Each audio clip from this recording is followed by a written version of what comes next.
So use of mastication for fuel reduction. Mastication, another term, is also shredding.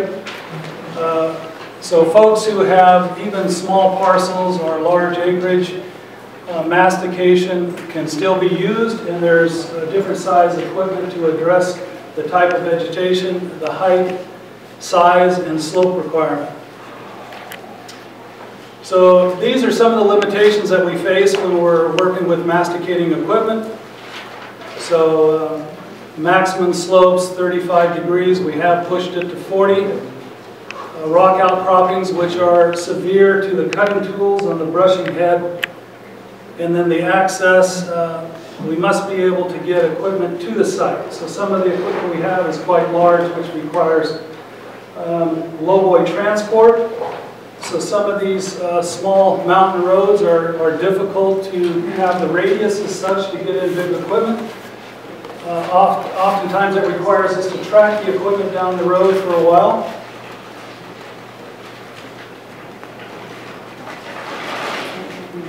Other limitations, these are some very good things that John Schroeder came up with that we kind of put together based on the projects we've done with him. And all of these things can be worked out individually with each landowner. Explicit plan to leave some habitat, which can be small isolated pockets of different concentrations of vegetation. It doesn't have to all look like it's been completely treated. The main thing is address that fuel canopy and the fuel density. The challenge for us is to really try to give you a landscape that is pleasant to look at, but at the same time it's fire safe. I won't go through each one of these items because our time is limited. I think it might address more questions. This is the smallest type of equipment we have. These are referred to as skid steers. There's several manufacturers of those. The beauty about the smaller machine, the transport cost is quite less. We use our smallest machine on slopes up to about 15 to 20% and vegetation up to 6 inches in diameter. Even old growth manzanita is really not such an issue because it's so brittle. Now, ceanothus itself is difficult for any brushing head because it's so fibrous to get a good, thorough shredding job.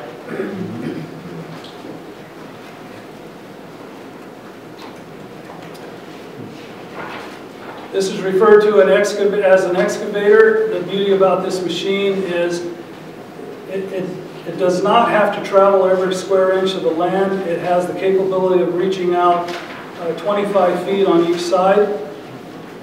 It can work the steeper slopes. It can masticate material up to 12 inches in diameter. And the weakness is this machine with our company, if we're working by the hour, this machine brings in $245 an hour and a transport cost of $125 an hour to move it in and out. Because this particular machine weighs about 50,000 pounds, there is generally more soil disturbance anytime it's moving through the forest and turning.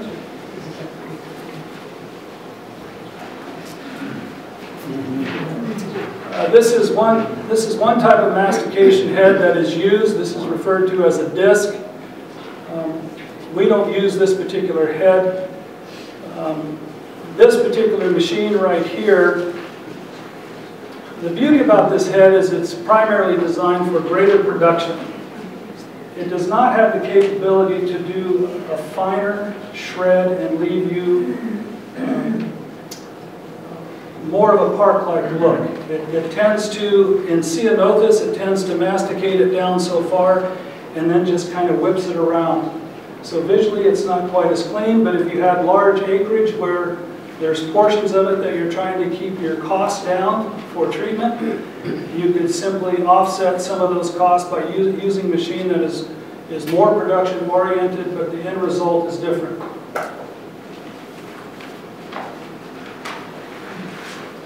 This is very important right here, the planning and preparation. And again, I mentioned John Schroeder. It was a pleasure working with him, not only because of the history of his family, but their land holdings are quite beautiful. Specify the quality and the parameters that you want to work with. Assess and prioritize the hazard areas to be treated. Choose and flag the candidate treatment areas. Estimate acreage for each. Flag or prescribe trees for removal. Flag cultural resources. Flag parcel boundaries. Decide on a work strategy. Now, with each one of these, flag or prescribe trees for removal. If you're not working with one of the cost share agencies, which the state has a program called CFIP, the Department of Agriculture, NRCS, has EQIP. They're both very good programs. They have specific priorities that we have, or parameters that we need to follow when we're on a cost share contract. However, if we're working strictly with a private landowner, we have a little more flexibility of how the project might look and the treatment method we might use. And it's just important for me to really get a feel from the landowner how it is they want to use their land, how accessible they want it to be, what species densities they like, and try to come up with a work plan for that.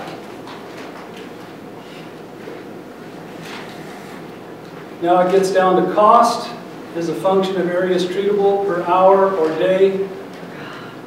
And generally with the cost share program with the agencies, they're tied to a cost per acre that they are willing to contribute.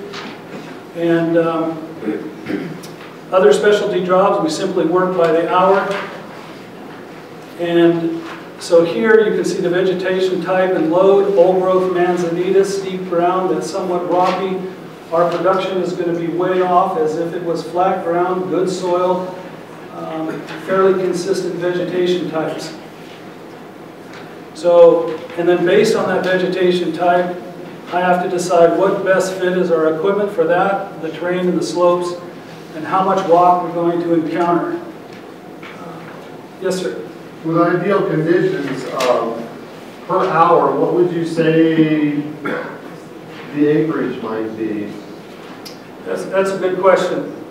The best we've ever done with the skid steer on 0 to 15% slope with land that was cleared with a bulldozer maybe 15 to 20 years prior.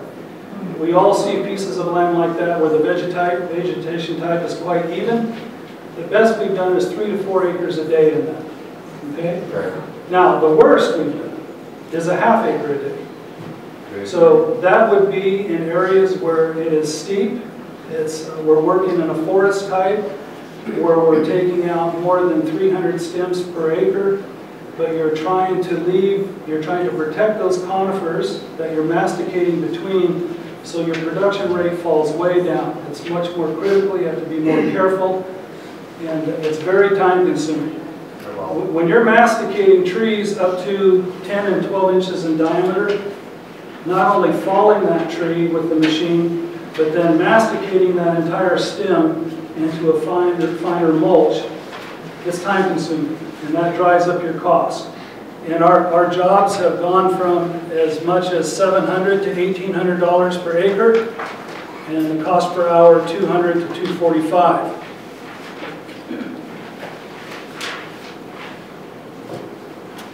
This is something John and I spent some time on. It's very good. Write down what you feel your specifications might be. If it's all new to you and it's completely foreign and it's hard for you to get a grip on what your specifications might be, get somebody out there to help you as a consultant to start learning more about vegetation management.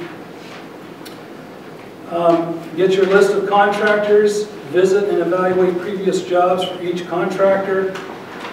Walk the proposed treatment areas with each contractor so everyone is on the same page of how you want it to look when you're done. And then, of course, solicit a proposal, choose one, and negotiate terms and conditions.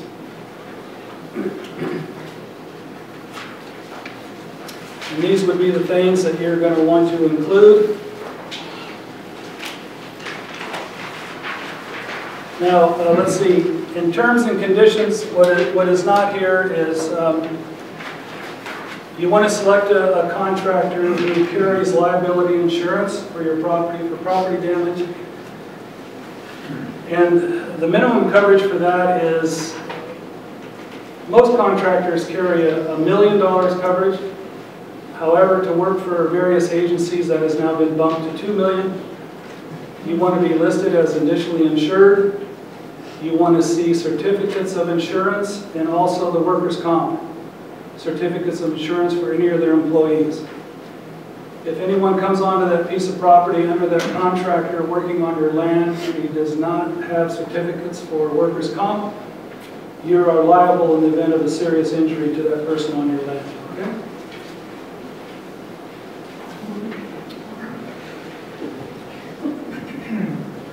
Again, based on the type of project it is, most people seem to be more comfortable with the cost per acre. And once an area is complete, we simply GPS it, the treated acres, and apply the cost per acre to that. Some jobs are so difficult for us, meaning that they are so steep and rocky that we only do it on an hourly basis. Equipment transport cost is always in there. 36 to 48 inches in diameter. But now the technology has gone to, it's called a fixed tooth rotary head. It's usually about this big in diameter, 60 inches long, and it has 34 carbide cutting tools on it. And the beauty about the carbide is it allows us to masticate all the way down to ground level, so you don't have the stump to look at. Now, when it comes to masticating that material, what drives the cost is how thoroughly you want that material masticated. We can simply knock it down and run the head back and forth over it a couple times, and it looks pretty coarse and rough. If you want more of a park-like look in certain portions of your land, let's say reaching out 200 to 400 feet around your home, then we like to do a real thorough mastication where it's very fine. And then to be more cost effective, there may be areas of your property you simply don't access much, but you want it to be fire safe. We would simply knock that down and get it to a fuel height that is safer, but visually it may not look the same. Okay? Does that address that? Okay. Anything else? Does that fixed tooth thing go on the excavator? It goes on all masticating equipment. Ah. Yeah, that type of fixed tooth rotary head can be on a skid steer, it can be on a front end loader, it can be on an excavator. Thank you. Yeah. Do you ever do hedgerow where you have an area that may be fairly steep and leave rows so that the soil that is reduced as it rolls down the hill kind of piles up in those areas? We do not. Generally speaking, the areas that we treat, the vegetation is so dense that once we masticate it, we're really not getting any water movement down those slopes. Okay. Yeah, it just percolates through, it breaks down the impact of the water, and it's a very good method. Did you have something, Michael? Yeah, permits required? Currently, there are no permits required on private lands to address veg management. However, if part of your veg management plan is not only to address brush and non-birchable trees, and you wanted to look at possibly a small diameter commercial thin, then there are some permits that are required and monitored by CAL FIRE for that. And those permit systems have to be submitted by a licensed professional forester to address that. Anything that handles the harvesting of merchantable timber off your land to be sold for profit requires the permit system through CAL FIRE. Is there a minimum size that you wouldn't go below in terms of acreage? No, there's not. We've gone in for Typically what happens, we may be working on one piece of land. The landowner adjacent says, Kevin, I've only got this little bit, can you come in for half a day? We will do that. Generally what happens is, if you only had a half acre to treat or 2 acres to treat, you're subject to pay for the move in and move out of the equipment, which can be costly, but we still look at those jobs. And we use that as fill-in work while we're waiting for a permit process on other projects, okay? Yeah. What possibility for clearing the slack after you leave? Yeah. You mean the masticated material? Masticated material. Yeah. You can. I didn't hear the question. Oh, the question was, what can you do with the masticated material after it's left on the ground?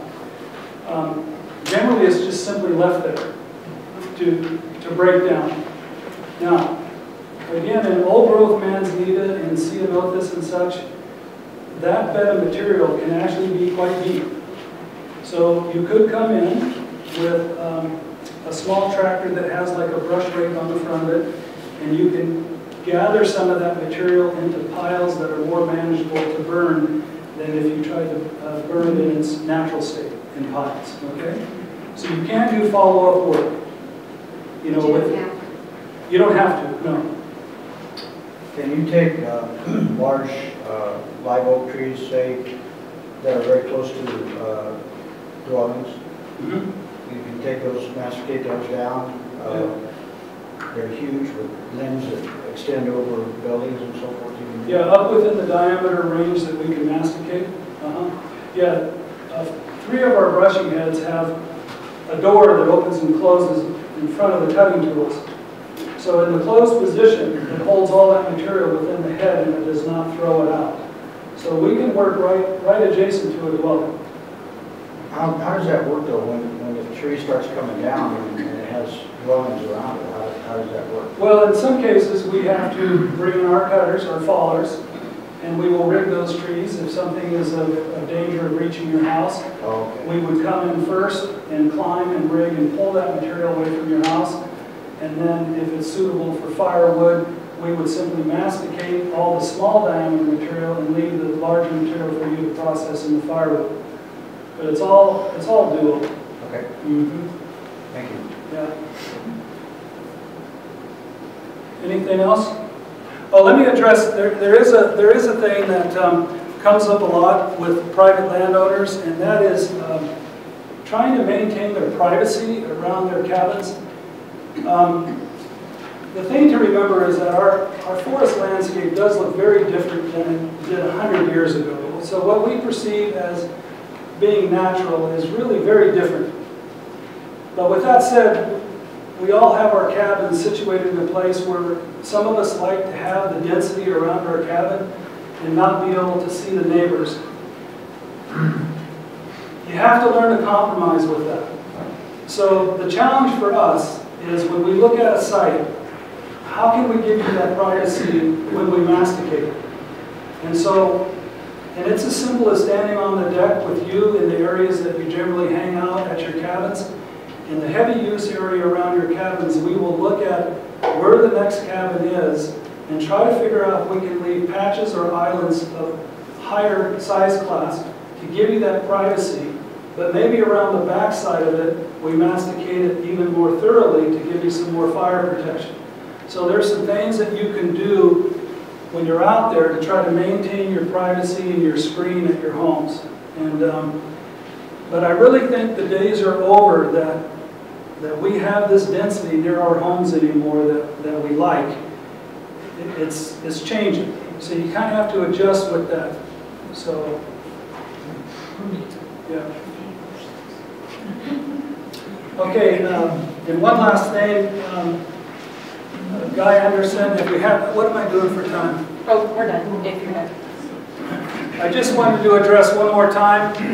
The NRCS is a good fit for landowners to have. There's cost share programs that help you with vegetation management, forest health, watershed management.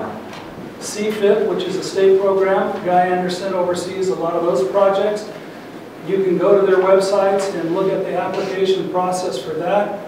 it's a very good fit. And it's such a wonderful program to help people address veg management needs on their property. And the NRCS also addresses range management, watershed management. So if you explore those things, there's some really cool things that are available out there for private landowners. So thank you guys. Thank you, Kevin.